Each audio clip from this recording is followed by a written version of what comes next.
Amados amigos e irmãos, estamos mais uma vez aqui na presença do Senhor Jesus para juntos nós glorificarmos e adorar o nome do Senhor Jesus.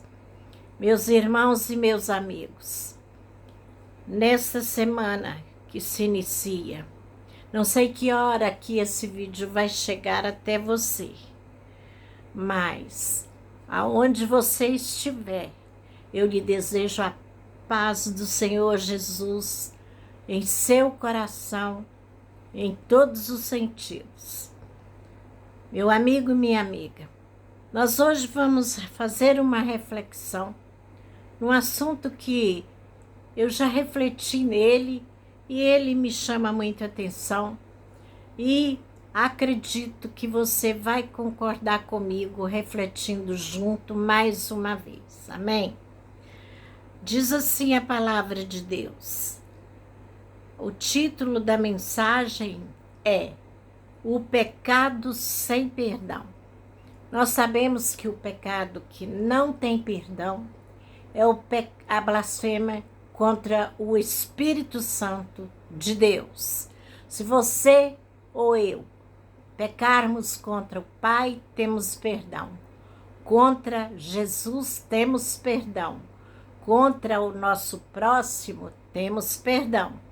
Mas se nós pecarmos contra o Espírito Santo, não tem perdão jamais. E por isso que eu refleti muito nessa palavra essa semana.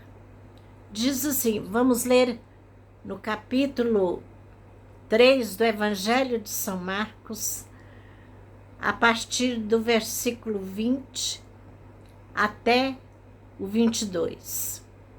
Diz assim a palavra de Deus.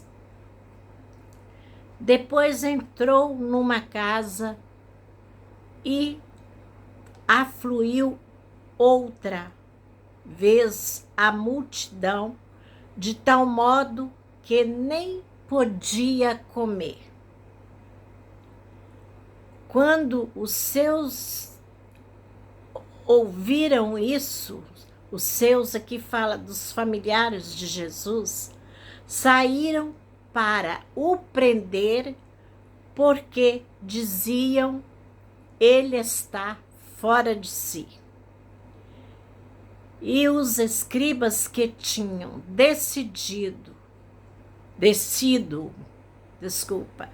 os escribas que tinham descido de Jerusalém diziam, ele está possesso de Beelzebul e é pelo espírito dos demônios que expulsa demônios. Meu amigo, minha amiga, primeiro eu quero dizer para você que se o próprio Jesus, o nosso Salvador, ali ele curava, ali ele expulsava as pessoas que estavam possuídas de espíritos imundos, então a multidão que sofria estava ali sempre, cada vez mais, afluíam multidão, aonde Jesus chegava, aonde Jesus estava, ali estava uma grande multidão. Então, eu achei muito interessante essa palavra, porque diz a palavra que o Senhor Jesus entrou numa casa e ali afluiu uma grande multidão, que era tão grande a multidão que Jesus nem tinha, nem ninguém que estava ali tinha nem condição de comer, de tanta gente. Era muita gente. E interessante que a família de Jesus, aqui está falando da família biológica mesmo, né, de Jesus. Quando os seus, né, aqui está falando da mãe, dos irmãos de Jesus, quando os seus ouviram isso, ouviram que Jesus estava ali curando, e Jesus estava ali libertando pessoas. Então, quando os seus, né, familiares ouviram isso, saíram para prender, porque dizia que Jesus estava fora de si. É muito interessante, meu amigo, minha amiga. A própria família de Jesus duvidava ali do poder do mestre. Interessante que quem deveria apoiar, quem deveria apreciar o Deus que havia dado aqueles poder ao seu filho e enviado a curar, a libertar, a salvar pessoas, foram os primeiros a vir querendo prender Jesus e ainda dizendo que ele estava louco. E nós vemos aqui que Jesus estava ali e fazendo bem.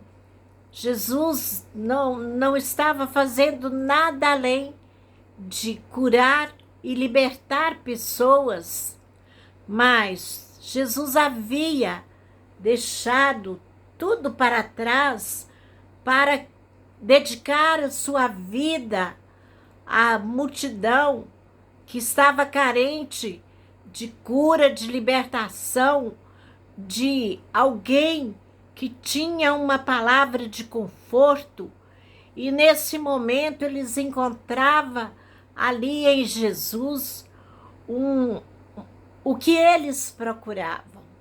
Eles procuravam solução para seus problemas. Jesus era a solução para todos aqueles que iriam até o seu encontro. Não, Deus não despedia nenhum deles de mão vazia. E Jesus caminhava pelas aldeias e o povo, os fariseus da época, os religiosos da época, não concordavam com Jesus fazendo tamanhos milagres, porque eles nunca tinham visto alguém que tivesse aquele poder tão maravilhoso. E agora eles ficavam, muitos dos que estavam ali seguindo a Jesus, não estavam ali seguindo Jesus, não era porque queria libertação e nem cura, mas muitos estavam seguindo Jesus de perto, procurando um meio para lhe acusar, para lhe condenar. E nós vemos aqui que a própria família de Jesus, os próprios irmãos de Jesus, vieram para lhe acusar, para lhe prendê-lo, e ainda dizendo que ele estava fora de si, que em outras palavras quer dizer, ele estava louco. E nós sabemos que eles não compreendiam o mistério do qual Jesus tinha vindo para desenvolver em favor do reino de Deus, em favor dos oprimidos, porque a palavra de Deus diz lá no Evangelho de Mateus, Vinde a mim todos que estáis cansados e oprimidos, eu vos aliviarei. E isso era o que Jesus estava fazendo, aliviando o fardo daqueles que estavam cansados com enfermidades incuráveis. Iam até Jesus, eram curados, viviam oprimidos e Jesus os libertava.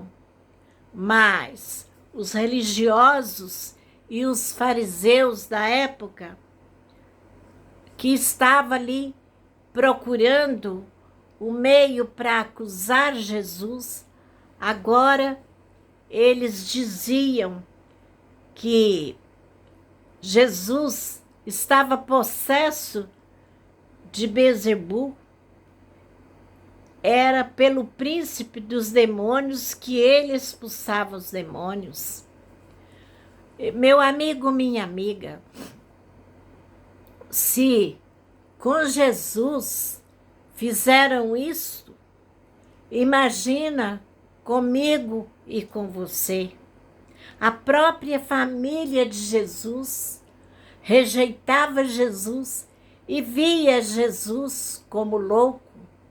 E nós que servimos a Jesus, muitas das vezes é dentro da própria família que vem acusações de que você não tem reflexo mais para fazer tal coisa, você está idosa, você não é mais a mesma de 40 anos atrás.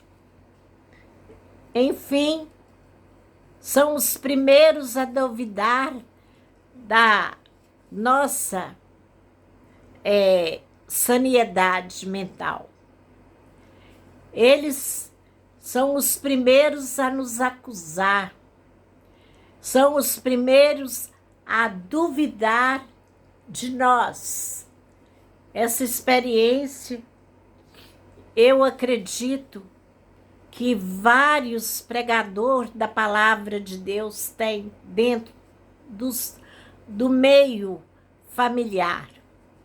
Infelizmente, são os que mais duvidam da sua capacidade e da minha. Se nós não podemos contar com a nossa própria família para acreditar no que fazemos ou falamos, quanto mais dos religiosos, como aqui a palavra de Deus nos fala que os escribas eram os religiosos da época, os judeus eram os religiosos da época, e eram eles ficavam seguindo Jesus de perto para procurar como e onde ia encontrar uma falha para matar Jesus. Muitas das vezes vêm os familiares, como veio de Jesus, e tenta não matar Jesus materialmente, mas tentaram matar a obra que o Pai tinha enviado para o seu filho fazer. Quando a família de Jesus chegou ali chegou seus irmãos, sua mãe, suas irmãs, porque a família de Jesus era grande. Jesus tinha irmãos e irmãs e está provado na Bíblia. Vou trazer um vídeo aqui, breve, falando o nome dos irmãos de Jesus. Então, agora Jesus se via ali, seguido por uma grande multidão que queria ser curado, queria ser liberto. Uns que tinham fé e acreditavam que todo o poder emanava com ele, mas de outro lado estavam os religiosos, seguindo de perto para encontrar uma falha e lhe tirar a vida. Para não ficar na perseguição dos religiosos, ainda vem a própria família para querer prender Jesus. Meu amigo, minha irmã, de onde você não espera é que vem. Você já imaginou você ali no lugar de Jesus, fazendo bem, curando, estendendo a mão para os oprimidos, libertando os cativos? E agora vem a própria família de Jesus dizendo que ele estava fora de si, numa linguagem mais clara, ele estava louco. Conosco, né, que servimos a Jesus e levamos a palavra de Jesus, não somos vistos diferente, porque lá em Coríntios diz que o mundo nos vê como loucos. Jesus foi rejeitado pela própria família. O ministério de Jesus foi desacreditado pela própria família biológica dele, pelos religiosos da época. Grande foi a rejeição de Jesus. E os seguidores de Jesus, depois que Jesus foi crucificado, que ele ressuscitou, os discípulos seguiram com o ministério de Jesus, mas os religiosos continuaram a perseguir os discípulos e duvidando da palavra dos mestres, porque os discípulos continuaram fazendo o que Jesus fazia. Tiraram a vida de Jesus, mas não tiraram o poder de Deus dos seus discípulos, dos seus seguidores. Nós que servimos a Jesus, você que está aí refletindo comigo, nós somos os discípulos de Jesus nos dias de hoje, porque Jesus, no Evangelho ainda de Marcos, capítulo 16, ele nos ordenou: ide por todo mundo, pregai o Evangelho. Quem crer e for batizado será salvo. Quem não crer já está condenado. Jesus mandou os discípulos ir, e esse ide de Jesus acompanha a todos que nele crê. Você não precisa de ser um pastor, de ser uma missionária, para anunciar que Jesus veio, morreu, crucificado por causa dos meus pecados, dos seus pecados e de toda a humanidade.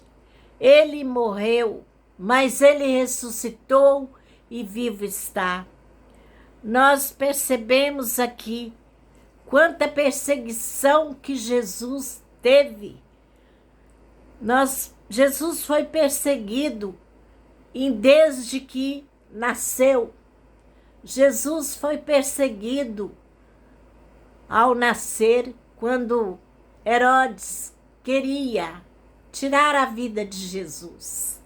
E ali ele ordenou que matasse todas as criancinhas da época para ver se ele acertava na vida de Jesus.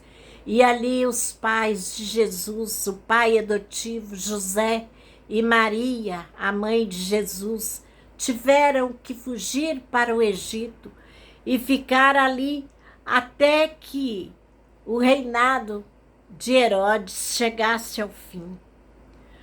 Nós vemos aqui, meu amigo, minha amiga, a perseguição dos que são chamados para anunciar a palavra de Deus. Ela vem e desde que essa pessoa nasce, porque o inimigo das nossas almas já sabe qual é a sua missão e desde que você chega nesse planeta Terra. E todos os que serviram a Deus com sinceridade, com fidelidade, foram perseguidos, foram rejeitados, foram humilhados, mas os verdadeiros nunca desistiram e jamais desistirão. Ainda que muitos perderam a vida por anunciar o nome de Jesus, muitos nos dias de hoje ainda perdem a vida em países que é proibido falar do poder de Deus. E notamos que todos que são chamados são perseguidos, são humilhados, são rejeitados. Mas Deus, o Deus que enviou Jesus, que enviou você para refletir aqui junto comigo, não nos rejeita. Diz a palavra de Deus, ainda que teu pai e a tua mãe te abandonem, mas eu nunca te abandonarei. Ele, Deus, nunca nos abandonará. Ele nunca nos diminuirá. E Ele está conosco todos os dias, até a consumação dos séculos. É promessa dele. E nós sabemos aqui pelo título da palavra, o pecado sem perdão. O pecado que não tem perdão, eu já falei desde o início. E aquele que persegue um profeta, na qualidade de profeta, como foi Jesus Cristo e é e sempre será o profeta máximo de todos os tempos. Ele é o Verbo encarnado que se fez carne e habitou entre nós para nos trazer a salvação. Jesus não merecia passar o que ele passou. E tudo que Jesus passou foi por amor a mim e por amor a você. Nós temos que valorizar o sacrifício de Jesus, porque ele breve voltará. Uma coisa que eu vejo, quando Jesus ordenou os discípulos, ide, pregai o evangelho, ele mandou que pregasse, mas ele não mandou obrigar ninguém que o aceitasse.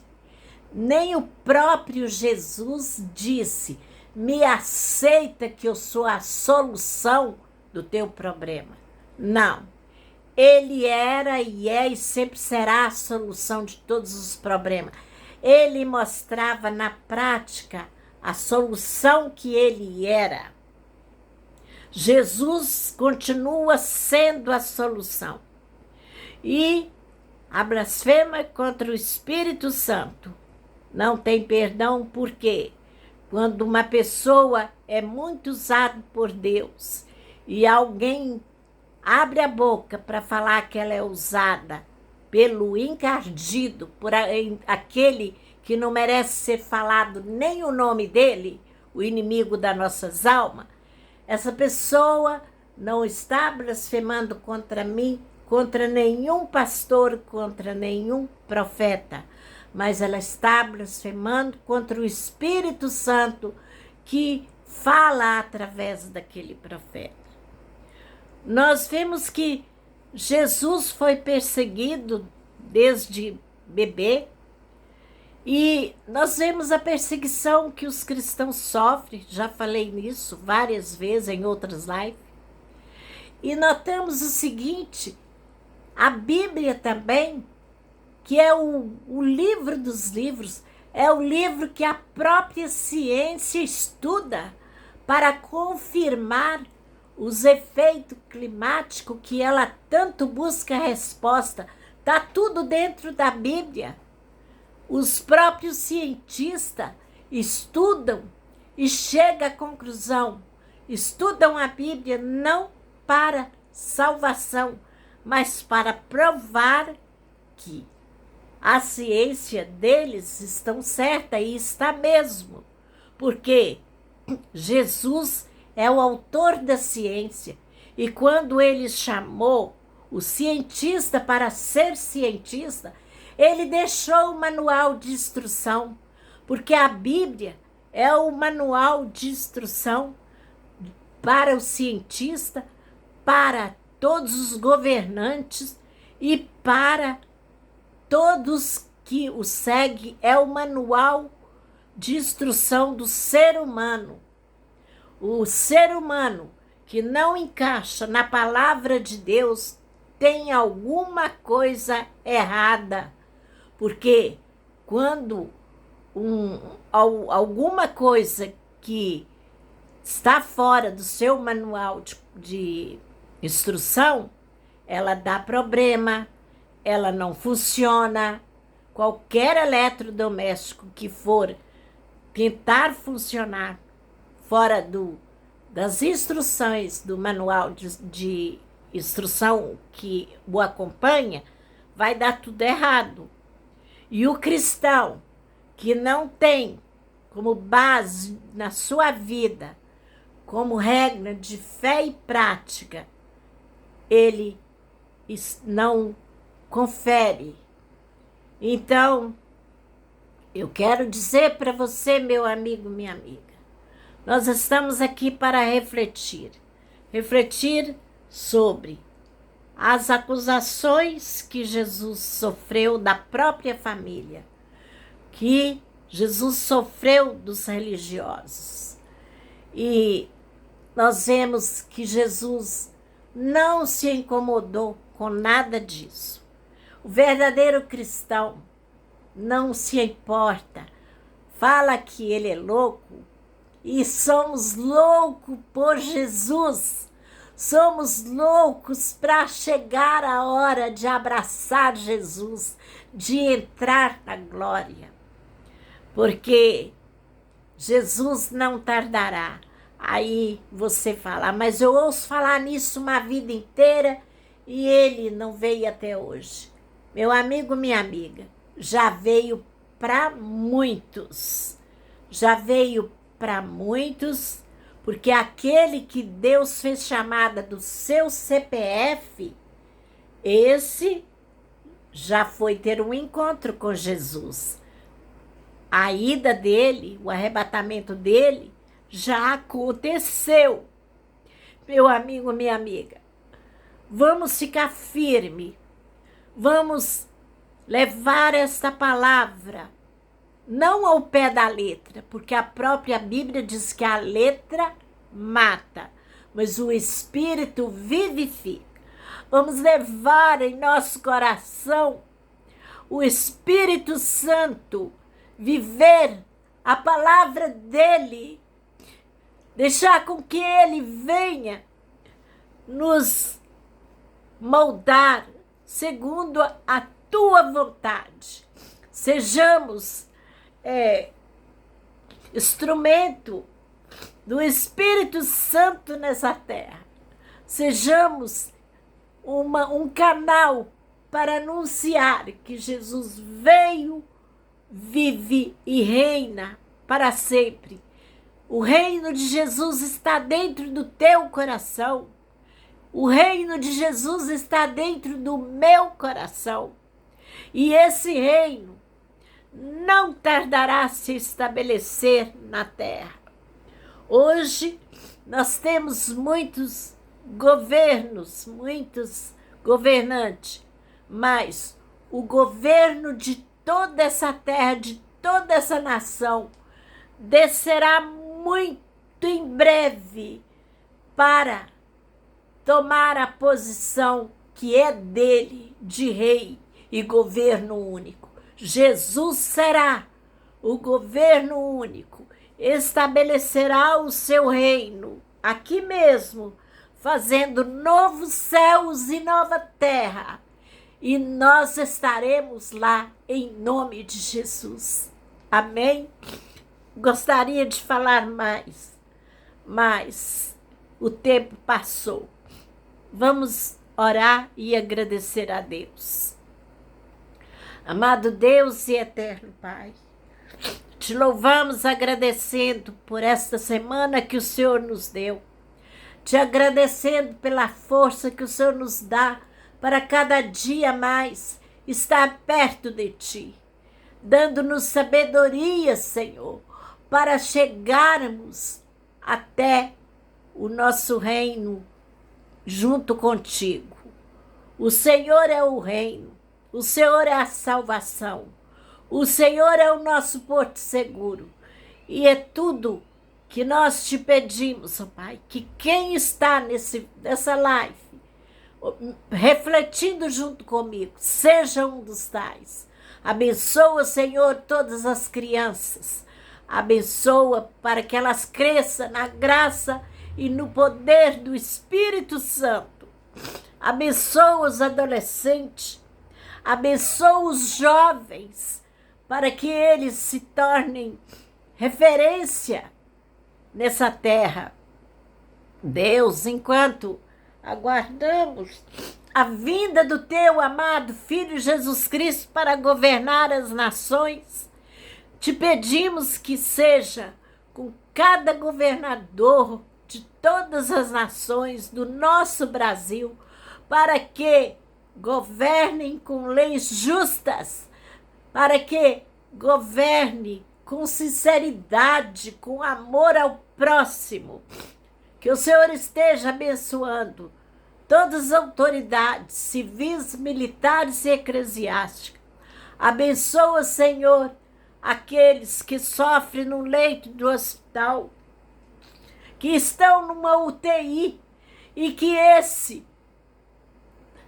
que sofre ali possa ter um encontro contigo para morar no reino que o Senhor nos prometeu. Deus, nós te pedimos também para todos os que estão presos.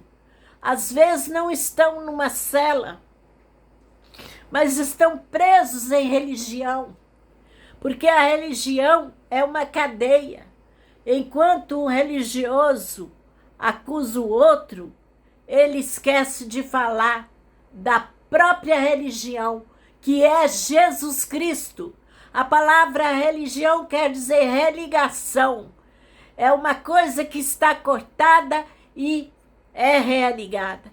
E Jesus veio para religar eu e você ao trono da graça, ao Pai, porque nós estávamos cortados da presença de Deus.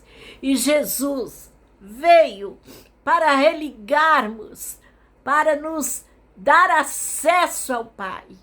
E isso ele cumpriu com excelência, quando ali na cruz, ele disse ao Pai, em tuas mãos eu entrego o meu espírito. Ali estava consumado, meu amigo, minha amiga, a sua salvação e a minha. Ó Senhor, nos dá força para irmos até o fim, sem jamais negar que o Senhor é o nosso Rei, é o nosso Salvador, a quem devemos toda a honra e toda a glória. Em nome de Jesus, abençoa a semana de cada um. Fica conosco, nós te pedimos. Amém e glória a Deus. Meu amigo, minha amiga, Jesus te ama. Nós iremos morar com Ele no paraíso muito breve. Amém?